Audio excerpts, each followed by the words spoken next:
talk like this? Is that too much? Oh, how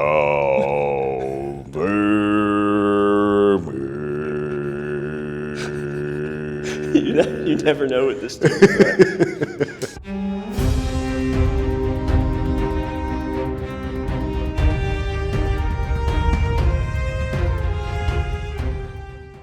It's moister than an oyster in this piece. Okay, today we're talking about reloads, specifically lefty reloads. I'm a lefty, and a lot of you people that watch Instagram and YouTube have somehow missed that. I get the comment a lot on Instagram, like, wait a second, is he left-handed or is the camera mirror imaged? I'm left-handed. So I use an ambidextrous rifle. This is a LWRC ICA-5. I'm using an American Defense Manufacturing lower. That's their UIC-3, I think. So essentially that gives me fully ambi controls. You can do everything you need to do for bolt release, mag release, safety on both sides of the weapon. I'll be using Mitchell's Parler AR. Just kidding, I love you. What is that? It's an arrow receiver set, Roscoe, it's a Franken build. Okay, Franken build, and it's only set up for righty, so the way that the AR platform was originally intended, the bolt release is on the left side, the mag release is on the right side, and the safety is only on the left side to be used with your thumb. So what I'm going to do is demo a ambi combat reload here, and then we'll go into doing a combat reload on that, and I'll also show you tack reloads on that as a lefty. And just how some things you can do, some different stuff you have to worry about you don't have to worry about as a right-handed person. So without further ado, let's do the combat reload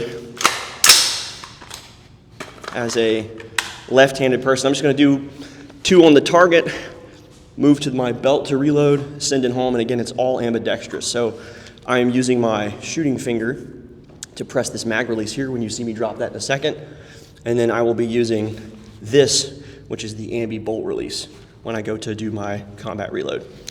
Cool beans? All right, here we go.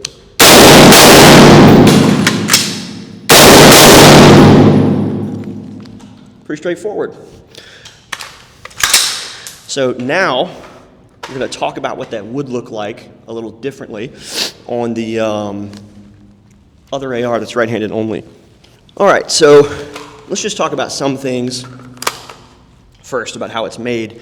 Jason, you're a righty if you want to come talk about a couple things real quick.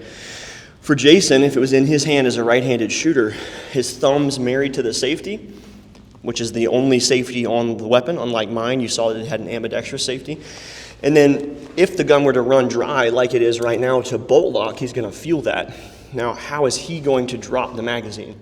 Well, he's going to just depress the mag release like anybody normally would. So pretty straightforward. So it's just like what I was able to do on an ambi.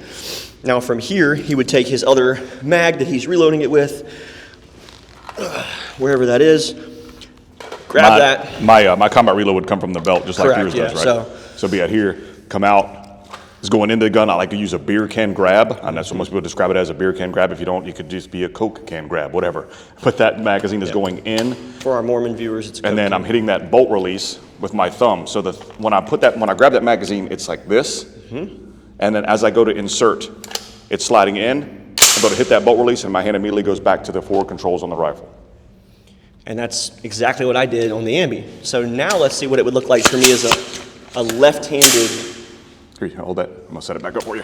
A left-handed shooter on a right-handed only platform. Thank you, sir. So,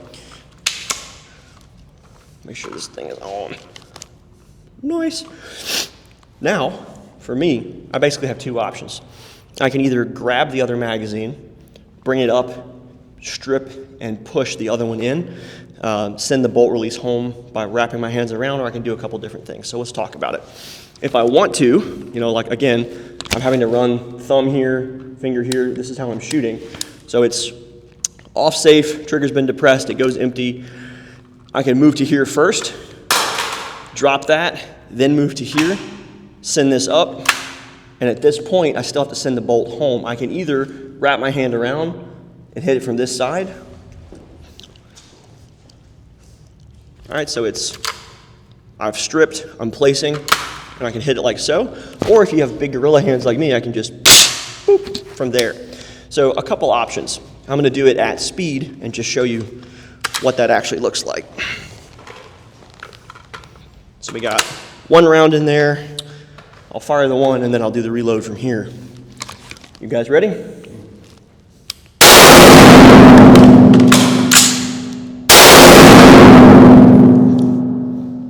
Pretty loud.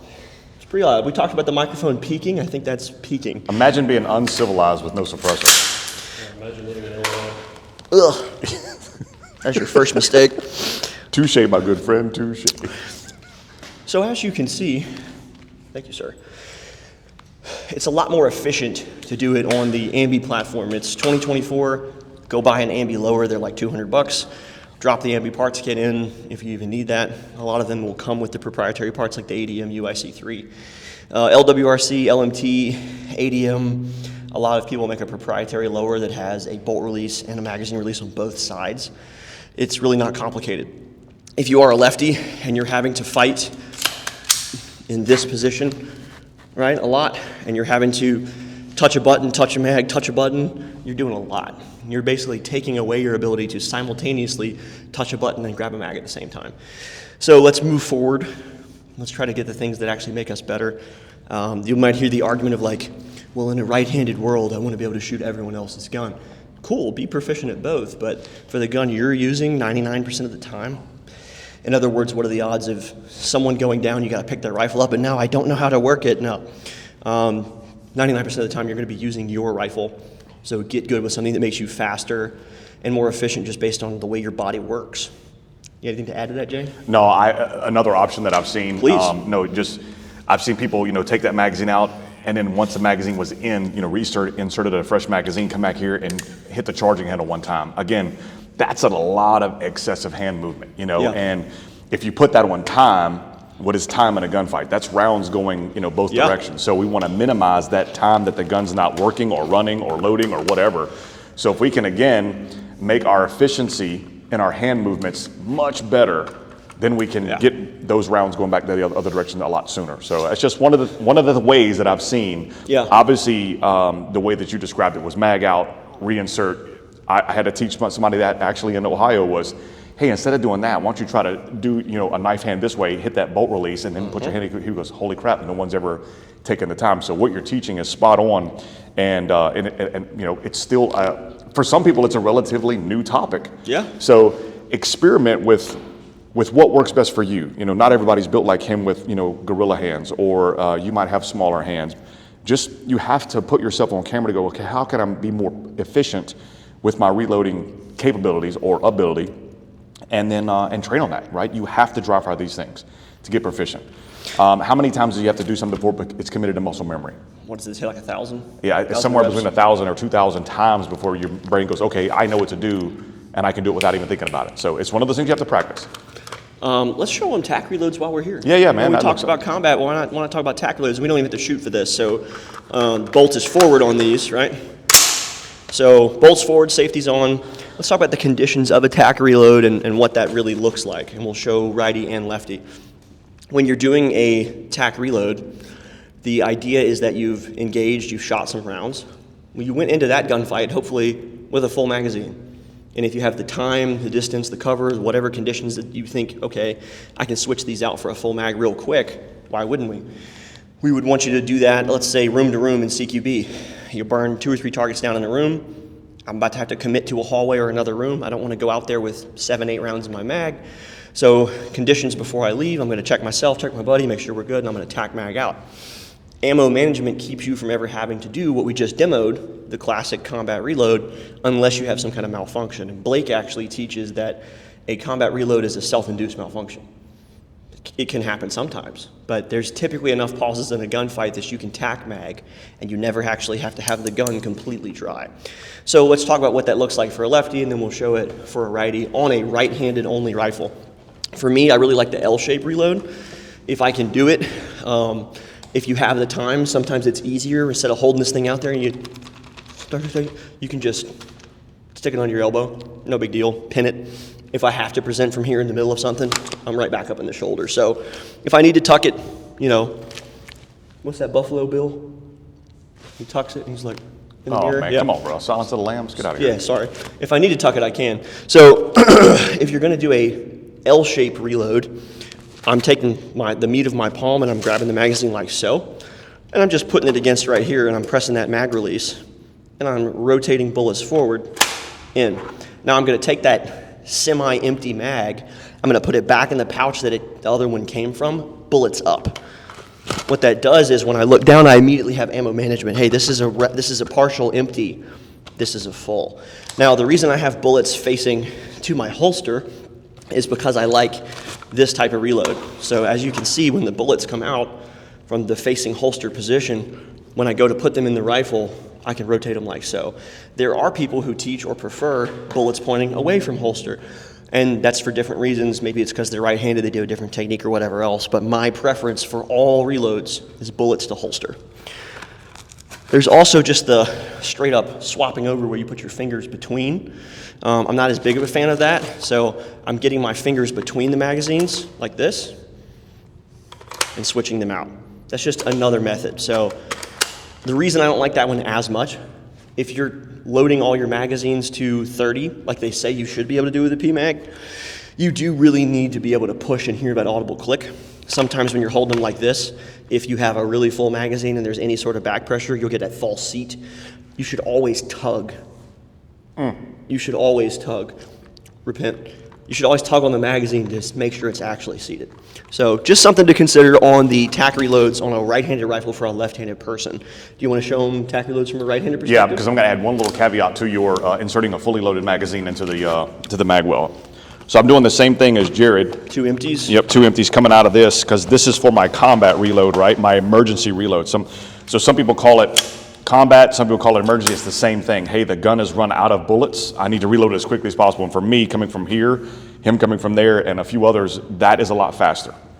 So that, again, that tactical reload, remember we have time, distance, and cover. Time, distance, cover, just like you said, I'm going to take it out of my shoulder because I don't want to be holding this thing very long. So I'm going to pop it out of that shoulder, reach over here, grab it. And again, you can do that L-shaped technique, just like you said. I'm sandwiching it, pinching the shit out of it right here to press that magazine, release, get that in there. And when you insert that 30 rounder in there, push it in and then pull back a little bit. Right, when you pull it back. Rotating it this way. Yep, so let me show you that method again. So when it goes in, I'm pushing it in and I'm going to pull it back a little bit. That way that 30 round magazine is in fact seated. And that's putting pressure on making sure that the mag is actually catching the this little The guy little right indentation here. there. So the little tit on the inside of this mag release, you're hinging this back up and into it. Yep. So that's the only little caveat that I would add. Yeah, that's good. I completely forgot about that. Yep. So again, both of them are the same way. So if we wanted to do that, that pink, and the reason you're putting your fingers around it is to create a gap so you can get over here and release and then reinsert and again pull back to you.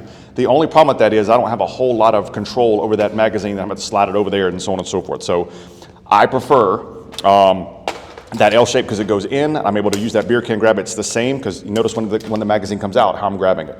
It goes in, pull it back a little bit, and then like you said, I can put this one back in that pouch, and I'm the same way. It's going back in there in case I got to grab that bad boy back out of there. In fact, it's going to be going towards, like you said. So when I have to come out, it's coming out of that pouch, and it can go back in that gun. So how do you train that? Well, dry fire reps, just like we did. We didn't shoot anything. We just went through the motions of taking something out, putting it in the gun, and putting something back. That could be committed to muscle memory if you just take the time to work on those things. Hey, how did he say position in there? Bullets facing the gun, just like you would if there's a magazine here and a magazine here, bullets facing the gun. Yeah? And I would say that's homogeneous or consistent with a pistol reload, which we don't even have to talk about, but you've probably heard Jason call it the chopsticks method, like on a pistol. So if I wanted to do my tack reload, bang, bang, bang, I'm getting some time off. Isn't that consistent with what we just did on the rifle? It's the exact same thing. So make it make sense, make it follow basic principles, make it smooth and efficient with your economy of motion. Don't try to reinvent the wheel. If you need to, and you have time to reload, do it before the gun runs empty. If you don't, and it's an emergency, you got to be really, really good at that too. So don't neglect your combat reloads, don't neglect your tack reloads if you're a lefty. Hopefully you got something out of this video. Anything we missed on that? I think you covered it all, man. Okay. I would encourage you to go take a real class. We will be holding some courses here, hopefully in the future, at Precision Firearms down here in Baton Rouge. We also are offering a lot of courses where we blend the flat range with the shoot house. We always believe that what you do in the shoot house should be mimicked on the flat range. You shouldn't be practicing things on the flat range that you wouldn't do in real life. So if you want to come out to our courses, we have the CQB marksmanship program, we have the performance pistol, performance rifle, concealment pistol, rifle and pistol combo classes, distance carbine, scoped rifle, all kinds of shit on firearms. And there's also dozens of companies. You probably have somebody in your area, in your state, that does really good courses. So don't just spend money on new stuff. Just don't go buy a new PSA and put it in your safe, or buy the cool new night vision, or whatever. Go spend money on actually investing and improving yourself. And the most important thing really is whatever you learn at that class, you go home and you practice it with dry fire. Just taking a 2-day pistol course and never practicing the things you learned again doesn't mean anything. So internalize and then repeat, and that's what builds your skills. So thanks for watching. As always, repent, turn to Christ, go eat some red meat, go outside, touch grass, tell your mom you love her, and drink water.